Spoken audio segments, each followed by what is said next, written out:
Welcome to Forbidden Planet TV. I am Andrew Sumner, and I'm here with two of our favourite creators, Sean Phillips and Ed Brubaker. How are you doing, guys? Doing well, thanks.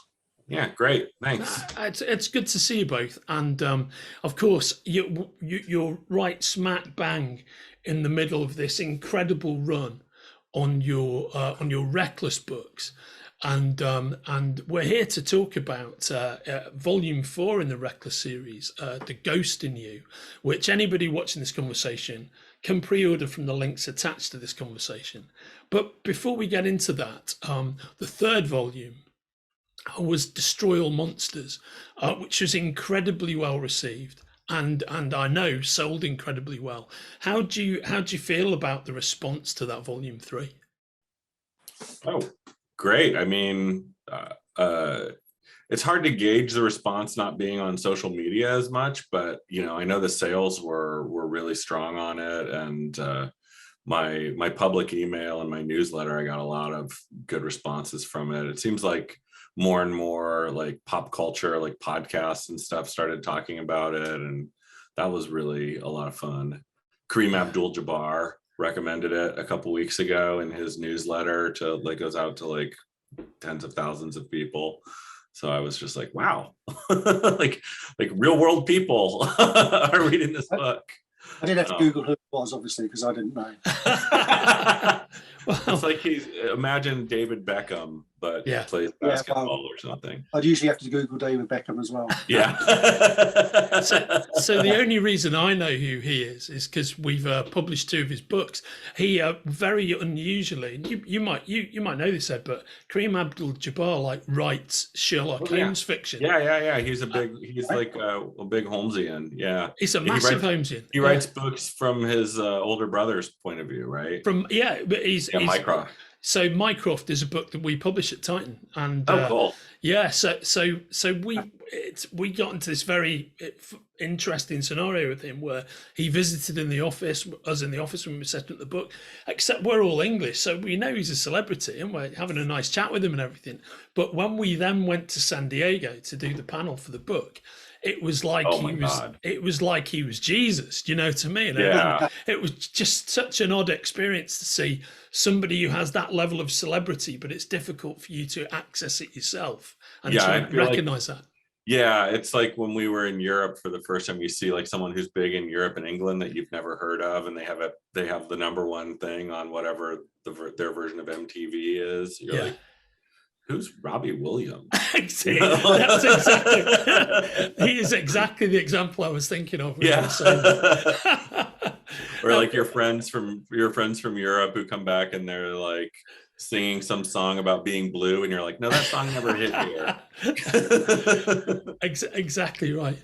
Now, with Destroy All Monsters, one of the things I thought was really interesting about it is the development of the relationship between Anna, Ethan Reckless's partner, and Reckless's self, and it's kind of an origin story, if you will, for their relationship, right? Yeah, definitely. So I wondered if you found yourselves, you're getting to that point that it seems to me often happens with action hero, long-running action hero series, or where you have your solitary lead character, but slowly but surely as you move along, the supporting cast take on a life of their own. And like it happened with Reacher, it happened with Spencer, where you get this person who it's suddenly such a vibrant character, begins to shoulder 50% of the narrative. Yeah, kind of. I mean, in the first book, I thought Anna would end up playing a bigger part than she did, kind of, because I always thought she was a cool character. And then, in the second book, we had her doing a bit more stuff and being a bit more involved in the story.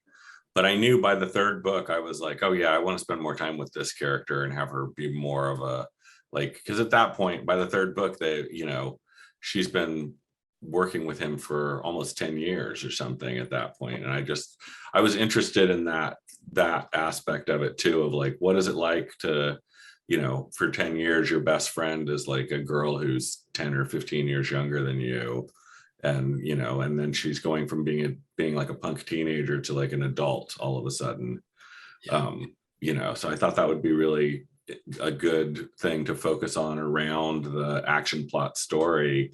And I think both Sean and I just sort of ended up falling in love with Anna as a character to the point where, she's the star of this book all on her own. Yeah, right. I mean, that is what I was going to ask you about with regard to The Ghost in You. I mean, it's very much all about Anna, and Ethan makes a very brief and telling appearance at a certain point. But did you always know going into this one that was going to be the case for you guys, that it was going to be an Anacentric story? No, when we first started talking about doing the Reckless books, I jotted down like ideas for the first 3, and then I had in my notebook, I probably had like some 1-sentence things for, future book ideas. And but it was during the writing of book 3 that I just kind of realized, like, when I was writing the stuff about how Ethan and Anna met and Anna's history with her mother, that I just was kind of like, I think now, especially getting to the end of Destroy All Monsters, when you sort of see why Ethan is writing the books, I felt like it was really like just the natural decision to have her just star in the next book. And then I just kind of looked at my list of ideas for future stories, and there was one little kernel of an idea that I thought, oh, this could be an Anna story instead. And and we can bring in her history with her mother more, and really just sort of what would it be like to be the sidekick when the main guy's out of town and you're normally just like the sort of support network person. Yeah, no, I think that's very interesting. And Sean, it's how much thought have you given to Anna's visual depiction over her progression in the books? Well, it took a while to get her haircut right. That was true. The way Ed and I work is I never know what is important in the stories when we start. I don't want, I don't want to have something really hard to draw in 6 months' time. So I just, as Ed sends me chapters, that's all I know. I don't know anything past that.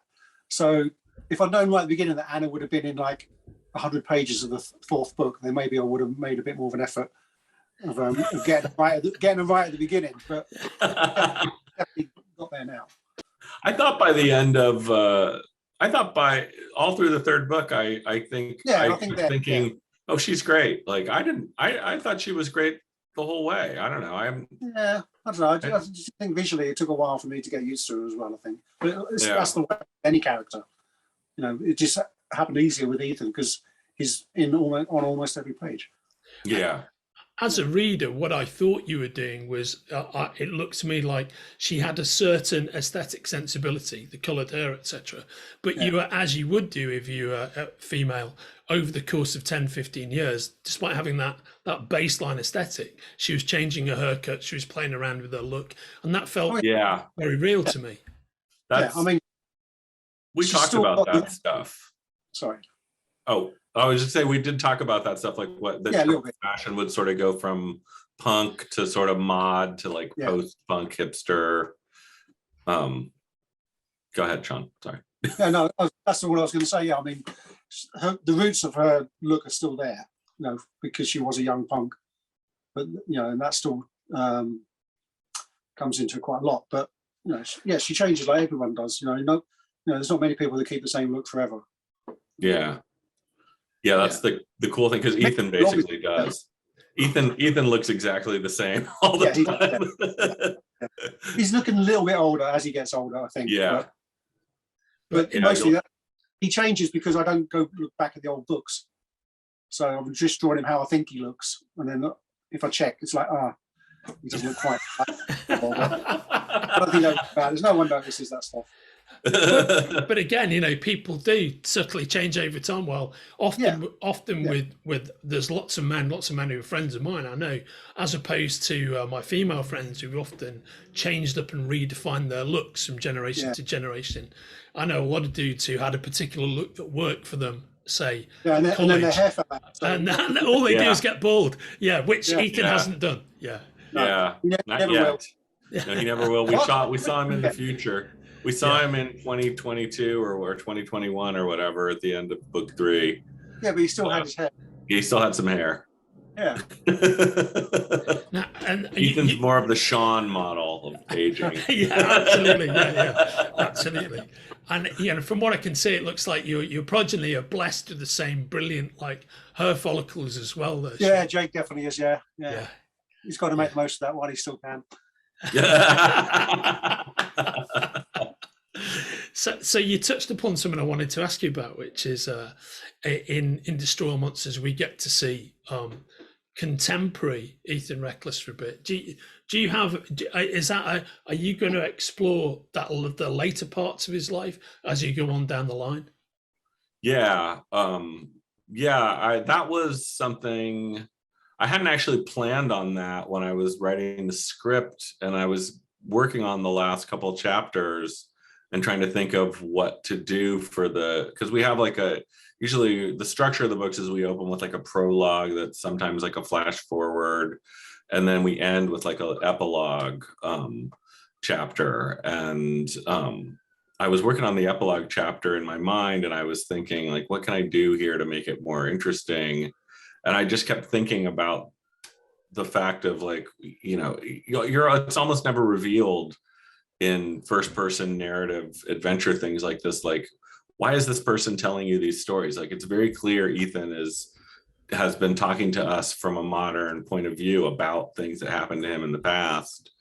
And I just thought it'd be interesting to see him actually sitting at the typewriter typing the story, and we get the sense of like, oh, here he is sitting in lockdown, as like a 70-something-year-old man writing like his memoirs, basically. Yeah. Which I just thought would, it doesn't, you can read the text and completely get something else, but it's like this extra. I love to do that with when we can with the stuff, to have the art be telling one story and the text be telling another one, that kind of work together. And I just came up with that idea, and I thought, oh, that'll be fun. And a lot of people really freaked out about it because I don't want to spoil what else is in it. So yeah, I've had a lot of people thinking it's going to be the next book. It's going to. Oh yeah, don't spoil it. No.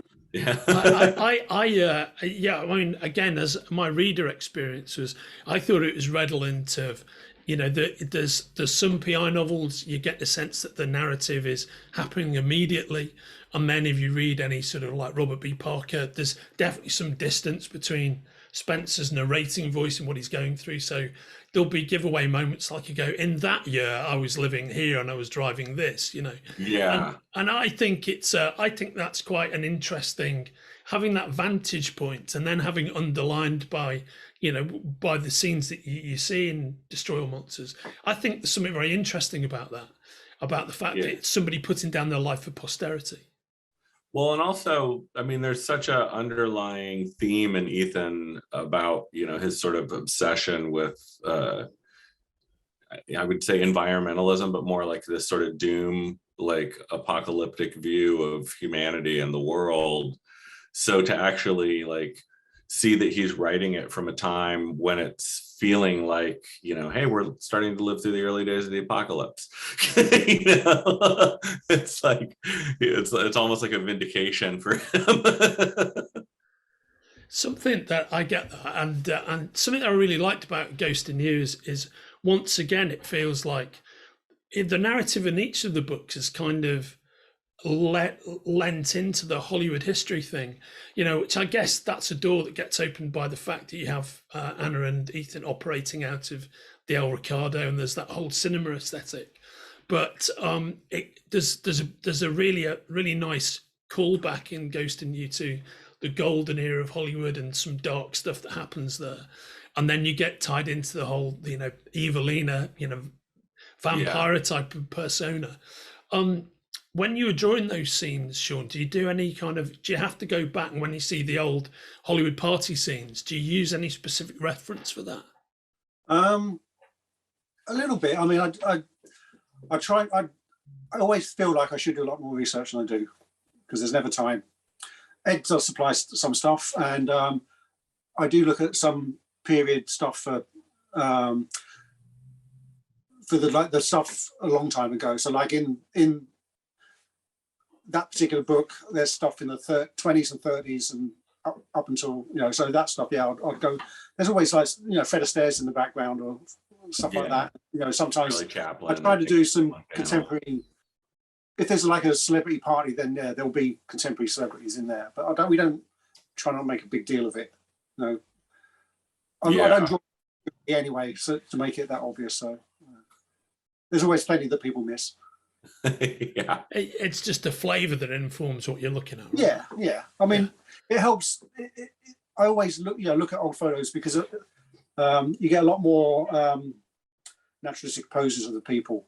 Because I shoot photograph for all the stuff anyway. It's like Anna, Ethan, all the other people. They're all based on photos of me. So even though I don't think it will. I always think it looks like me, even though other people don't necessarily. But for like stuff like incidental background characters, the more authentic it looks, the better. And you get that from looking at old photos. Yeah. Sometimes. Sorry. Yeah, it's like like a car crash from the 1920s looks a lot different than a car crash from the 1970s. The cars were built out of stronger things. They didn't crumple as much, or you have to sort of see those kind of details now and then for stuff. Sometimes I do tie myself up in knots trying to get this stuff accurate, but then it doesn't really matter. Someone called me on I stupidly wrote the word taser when I meant stun gun, and someone called me on the fact that Ethan got tasered, and it was like 4 years before tasers existed, and I was like, I meant stun guns existed. Tasers were around already, because I did research that. Oh, they were. Oh, good. We weren't wrong. Oh, okay, good. They were pretty new, but they were around. Yeah, I was thinking of the thing where you just hit the guy with it, because that happened to a friend of mine at a nightclub once. Some guy who hated him hit him with a stun gun and then smashed his foot with a over and over again when he was stunned on the ground. Or he smashed his hand, so he couldn't draw for like months because he was an artist. Oh. Yeah, it was brutal. The guy got sent to, I think he did some jail time for assault with a weapon like that because he stunned him. But I always remembered that, and I thought that would suck to just be like standing in a nightclub and someone stuns you, and next thing you know, you're on the floor having guys kicking you. Yeah. No, that's not the best. It sounds a bit like that Paul Dini story that he ultimately turned into a Batman novel, right? About him being attacked. It's just not what you need when you're out. Having a good time. So there's a character I think who I touched upon before in The Ghost in You. I think is very interesting, and I really like what you did with her. Who is Eva LaRue, who's an old movie star who's kind of central to the key plot point. But what I really liked that you did, the both of you, is that you showed like both aspects to her public facing character. So you see her as she really is, as Cassandra Peterson, if you will, and then you see her as Evelina, as Elvira, if you will, and that's a very different visual experience. I thought I don't exactly know where that came from, except that the house that I rent in LA sometimes is around the corner from where Elvira used to live, and people would always tell you that when you walk by. That's Elvira's old house, and whoever bought it recently completely tore it down and rebuilt it, so it doesn't look like the same house at all. But I remember we went into an open house there when it was for sale, and everybody was like, "Oh, Elvira lived here for like 20 years." So I think that was just in the back of my head. But I always loved those horror hosts when I was a kid, and Vampira was, of course, I think the first of them in the 50s even, and like James Dean was obsessed with her apparently. But yeah, I just love that idea of like being a kid, and I remember in the Bay Area once at WonderCon, when it was still over in Oakland, the guy who was like the local horror host for the 70s and 80s on like one of the channels was there, and he had the longest line because everybody just wanted to meet him and get his book signed.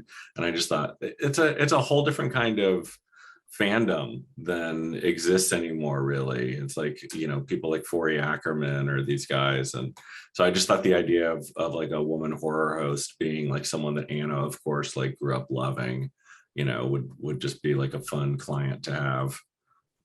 Yeah, and I think it works really well, and it allows you to sort of access the old sort of house as an evil place unto itself scenario, which there are hints of. It doesn't lurch into the supernatural, but you're playing around with that, I think. Yeah, it's a bit of a Scooby-Doo story. I had that word on the tip of my tongue and thought I wanted to see if you were going to say that, and that's exactly. I didn't realize until it was over. I was reading it over like the first time Sean sent the full PDF, and I was like, we're one step away from you meddling kids a couple times. I think it goes in different directions, but it's definitely it's a bit of a haunted house story. So, but it's like what would a real detective do with a haunted house story? For their childhood hero gets this haunted mansion and wants help. It's like, what a strange concept for a story, I thought, for like a pulp detective story. Yeah, I think it works really well. I love the way that the El Ricardo, which is essentially Anna and Ethan's base, is kind of becoming a character unto itself, or always has been a character unto itself. Now, the movies that are screened at the El Ricardo, do you come up with those between the two of you? Because this time around, I know there's an appearance from one of my favourite Sam Fuller films, A Naked Kiss. So is that something you invest time thinking of, actually what's going to be showing at the cinema? Yeah, well, it's all Ed. There's nothing to do with me. But I pick it all, and sometimes I'll even send Sean like specific stills from the movies, because in the first couple books we didn't specify what movies he was watching, so you only knew if you recognized the still. And so you try to find the weirdest scene, the weirdest still from a movie. I think the weirdest one we got was, I think there was a scene in Thunderbolt and Lightfoot where they're all driving out in these tiny little ice cream trucks. And that's a weird one. Yeah. Did anybody get that? Nobody guessed that was from that movie because it didn't have Clint Eastwood or Jeff Bridges in that scene. now I could be bullshitting you, but I'm not. I will tell you that I did get the reference purely because I've seen Thunderbolt and Lightfoot, I think maybe 8 times. So I'm a big fan. Yeah, I think it's Domino's best film, honestly. Oh, no two ways about it. Like, everybody loves Deer Hunter, but you can rewatch Thunderbolt and Lightfoot over and over again. You don't ever want to see Deer Hunter again. No, like a Darren Aronofsky movie. Like, I love a Darren Aronofsky movie the first time, but I don't need to see it again.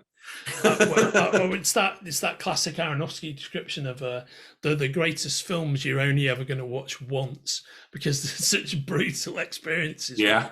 No, it's true. Although I think when it comes to Cimino, even though it's not very contemporaneous in all of its viewpoints, I think Year of the Dragon stands rewatching if you can deal with the appalling racism. Oh yeah, I haven't checked that one out since it was out in theaters. That weird Mickey Rourke movie, right? Yeah, that's right. Yeah, exactly. I forgot that was him. Yeah. Wow. Yeah, I'll have to check that out. It's him and John Lone. It's worth looking at again. And finally, gents, what's the? I know we're only about to see The Ghost in You, which is the 4th Ethan Reckless book, available from the links attached here. But what is next for Ethan Reckless, and what's next for you guys? The next Reckless book. Yeah. Do you have your sketchbook handy? You want to give a quick flash of the cover? Yes.